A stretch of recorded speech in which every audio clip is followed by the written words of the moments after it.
अस्सलाम वालेकुम दोस्तों, मैं हूं जुल्किफ़ल ख़ान और आप देख रहे हैं बिन अकबर ट्रैवल्स का यूट्यूब चैनल।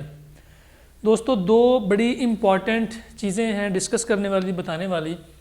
सबसे पहले ये कि एयरपोर्ट के ऊपर शो मनी का क्या तरीक़ाकार होगा, किसको शो मनी दिखानी है, कितनी शो मनी दिखानी है, शो मनी होनी चाहिए कि नहीं होनी चाहिए, अगर नहीं होगी तो क्या होगा, और अगर होगी तो कितनी होनी चाहिए, और 1 महीने के वीज़े पे कितनी होनी चाहिए और 90 डेज़ के वीज़े पे कितनी होनी चाहिए। इसके बारे में बड़ी इंपॉर्टेंट आपको अपडेट देने जा रहा हूँ। और दूसरी चीज़ ये, अगर खुदा ना खास्ता एयरपोर्ट के ऊपर कोरोना टेस्ट पॉजिटिव आ जाए तो ज़्यादा नुकसान से बचने के लिए आपके पास क्या हिकमत अमली होनी चाहिए। दो चीज़ें ये हैं। और तीसरी, कल मैंने एक वीडियो बनाई थी कि एमिरेट्स की और फ्लाई दुबई की काफ़ी सारी मुतअद्दिद फ़्लाइट्स जो हैं वो हो गई थी, कैंसिल हो गई थी कल। आज सिविल एविएशन एसोसिएशन जो पाकिस्तान की है, सिविल एविएशन अथॉरिटी, और उसकी और एमिरेट्स एयरलाइन के दरमियान एग्रीमेंट हुआ है। इनकी आपस में बातचीत हुई है, कुछ फ़्लाइट्स को बहाल करने का इनको इंदिया दे दिया गया है। जो एडिशनल फ़्लाइट्स लगी थी उनमें से कुछ फ़्लाइट्स जो है वो एमिरेट्स की वापस बहाल हो गई हैं। लेकिन फिर भी जो दोस्त जिनके पास एमिरेट्स की स्पेशली टिकट्स हैं वो एयरपोर्ट पर जाने से पहले अपनी टिकट्स लाजमी कन्फर्म करवा लें। शो मनी की क्या सूरत हाल होगी? देखिए, सबसे पहले जो शो मनी होती है वो किस लिए होती है? एयरपोर्ट पे शो मनी के बारे में क्यों पूछा जाता है? एयरपोर्ट पे शो मनी के बारे में इसलिए पूछा जाता है कि आपके पास जो वापसी की टिकट की डेट है, फॉर एग्जांपल आप 1 महीने के विजिट पे जा रहे हैं और आपकी वापसी, ज़्यादातर लोगों ने तो वापस नहीं आना होता, लेकिन फिर भी कुछ लोगों ने डमी टिकट्स बनाई होती हैं, कुछ ने टिकट्स बना के कैंसिल करनी होती हैं। तो जो आपकी वापसी की टिकट की डेट है, उस डेट से लेकर और जिस डेट में आप जा रहे हैं, जितने दिन बनते हैं, 25 दिन बनते हैं, 26 दिन बनते हैं, जितने भी दिन, पर डे $50 के हिसाब से आपके पास पैसे होने चाहिए खाने पीने रिहाइश के लिए। ये एक इंटरनेशनल लॉ है। अगर आपके पास 3 महीने का विजिट वीज़ा है तो जो आपके पास वापसी का टिकट है उसके मुताबिक आपके पास शो मनी होनी चाहिए। सबसे पहले ये चीज़ कि अगर तो आपको शो मनी के बारे में टेंशन है तो आप वापसी का टिकट जो है वो लंबी डेट का ना करवाएं। अगर 1 महीने का वीज़ा है आपका, 10 दिन का वापसी का टिकट करवा लें। अगर आपका 3 महीने का वीज़ा है तो आप 1 महीने की वापसी की टिकट करवा लें, 32 दिन की करवा लें, 33 दिन की करवा लें। क्योंकि अगर आप 3 महीने के विजिट के ऊपर आप टिकट 15 दिन की करवा लेंगे तो फिर वो इमिग्रेशन कह सकती है कि अगर आपने 15 दिन बाद ही वापस आना था तो अपने लॉन्ग टर्म वीज़ा क्यों लिया है। इसलिए अगर आपने वापस नहीं आना, पहली चीज़ तो ये है, तो आप कोशिश करें कि हफ्ते बाद की वापसी डाल लें, ताकि आपके पास 7 दिन का अगर आपका स्टे शो हो रहा है एयरपोर्ट के ऊपर तो उसके ऊपर आपको शो मनी दिखाने की ज़रूरत नहीं है। अगर आपका 1 महीने की टिकट की आपने वापसी बना ली हुई है तो आपके पास उस हिसाब से शो मनी होनी चाहिए।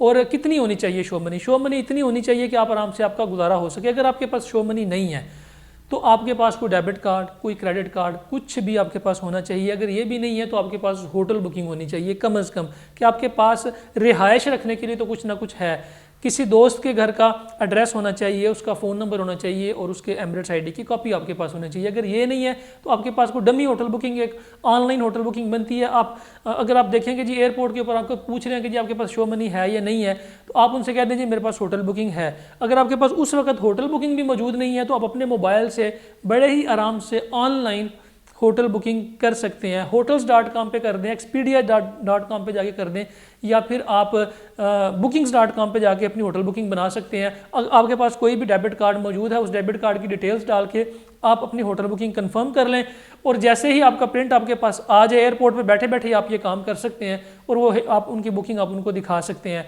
बाद में चाहे आप उस बुकिंग को कैंसिल कर दें, कैंसिल करने के थोड़े बहुत चार्जेस होते हैं, वो चार्जेस डिडक्ट होकर कम से कम आपको एयरपोर्ट पे जो शो मनी की परेशानी है उससे आपका छुटकारा हासिल हो सकता है। अगर आपके पास 3 महीने का वीज़ा है और 3 महीने के वीज़े के ऊपर आप शो मनी, आपने वापसी का टिकट 3 महीने बाद का करवा लिया, तो फिर एयरपोर्ट पे अगर आपसे पूछ लेते हैं कि जी आपके पास इतने पैसे हैं, पैसे दिखाएं हमें, तो आपके पास अगर पैसे नहीं है दिखाने के लिए, उस सूरत में भी आप डेबिट कार्ड दिखा सकते हैं, अपना क्रेडिट कार्ड दिखा सकते हैं, किसी दोस्त का एड्रेस दिखा सकते हैं। ये तीनों चीज़ें आपके पास नहीं है तो फिर भी आप एयरपोर्ट के ऊपर बैठे बिठाए वहाँ पे अपना ऑनलाइन होटल बुक कर सकते हैं। अपने डेबिट कार्ड के थ्रू, क्रेडिट कार्ड के थ्रू आप होटल बुक कर लें, बुकिंग आपकी कंफर्म होकर आती है, वो आप उनको दिखा दें। उसके बाद आप जैसे लैंड करते हैं बुकिंग कैंसिल कर दें और पेमेंट आपके अकाउंट में वापस आ जाएगी। ये है ऑन द स्पॉट इस मामले को हैंडल करने के लिए। वैसे कोशिश करें कि किसी भी ट्रैवल एजेंट से बुकिंग लेके जाएं, अगर नहीं तो किसी दोस्त का एड्रेस लेके जाएं। उसके बावजूद भी अगर आपको शो मनी की प्रॉब्लम आती है तो फिर आप एयरपोर्ट पे खड़े खड़े ये काम कर सकते हैं और इस प्रॉब्लम से आपकी निजात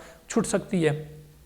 इसके अलावा आते हैं एयरपोर्ट पे अगर खुदा ना खास्ता आपका कोरोना टेस्ट पॉजिटिव आ गया तो आप क्या करेंगे। सबसे पहले आपने अपने ट्रैवल एजेंट को इन्फॉर्म करना है, क्योंकि जो एयरपोर्ट पे किसी भी जो लैब है जो आपका टेस्ट करती है वो आपकी जब रिपोर्ट ऑनलाइन करती है तो बीच में आपका जो PNR है एयरलाइन का वो भी डाल देती है। तो आपने सबसे पहले अपने ट्रैवल एजेंट से कॉन्टैक्ट करना है, क्योंकि वो ट्रैवल एजेंट उसी वक्त एयरलाइन को इन्फॉर्म कर दे कि हमारे इस पैसेंजर का कोरोना टेस्ट पॉजिटिव आ गया है। उस एयरलाइन के पास आपके पास उस टिकट में 24 घंटे का टाइम होता है कि 24 घंटे के अंदर अंदर आपने एयरलाइन को इन्फॉर्म करना होता है। 24 घंटे के अंदर अंदर आपने कंफर्मेशन लेनी होती है एयरलाइन से कि भाई मैं ट्रैवल नहीं किया और वजह जो है वो मेरी ये PCR टेस्ट पॉजिटिव आ गया। इसका फ़ायदा क्या होता है? इसका फ़ायदा ये होता है कि जब वो आपका टिकट रिफ़ंड कर देते हैं, एयरलाइन आपका टिकट कैंसिल कर देती है या रिफ़ंड करती है, तो बहुत थोड़े चार्जेस के साथ आपका टिकट रिफ़ंड हो जाता है। यानी कि अगर आपने 70-80 हज़ार का टिकट लिया हुआ है और आपका एयरपोर्ट पे कोरोना टेस्ट पॉजिटिव आ गया है तो 4 या 5 हज़ार रुपये वो काटेंगे, बाकी पैसे आपको वापस मिल जाएंगे। ये एक बड़ा एहसन इकदाम है अगर आप फौरी तौर पे इसके ऊपर एक्शन लेते हैं। फॉर एग्जांपल आपकी टिकट सुबह अर्ली मॉर्निंग की थी या लेट नाइट की थी, आपका ट्रैवल एजेंट उस वक्त ऑनलाइन नहीं था, तो आपने क्या करना है, अपने फौरी तौर पे एयरलाइन के काउंटर पे जाना है। एयरपोर्ट के ऊपर हर एयरलाइन का काउंटर बना होता है।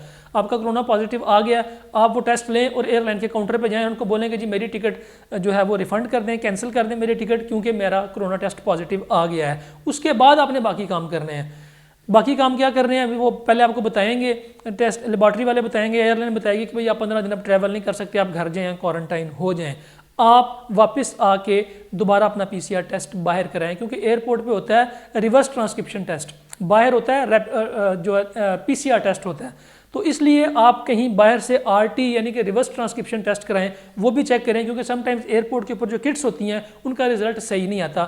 बाहर से आपने PCR टेस्ट करवाया, 48 घंटे पहले रैपिड टेस्ट आपका एयरपोर्ट के ऊपर पॉजिटिव आ गया, आपने वैक्सीन भी लगाई हुई है, फिर भी ये मामला बन गया, तो आपने सबसे पहले जाते ही बाहर से RT टेस्ट यानी रैपिड टेस्ट करवा लेना किसी भी लैब से, वो भी चेक कर लेना। अगर वो भी पॉजिटिव आ गया फिर आप क्वारंटाइन कर लें। अगर वो नेगेटिव आ जाता है तो फिर आप एयरलाइन चेंज करें, किसी और एयरलाइन से किसी और एयरपोर्ट से जाने की कोशिश करें। ये भी आपका मसला हल हो सकता है, आप किसी भी बड़े नुकसान से बच सकते हैं। ये थी आज तक के लिए। अपना और अपने साथ रहने वालों का खास ख्याल रखिएगा।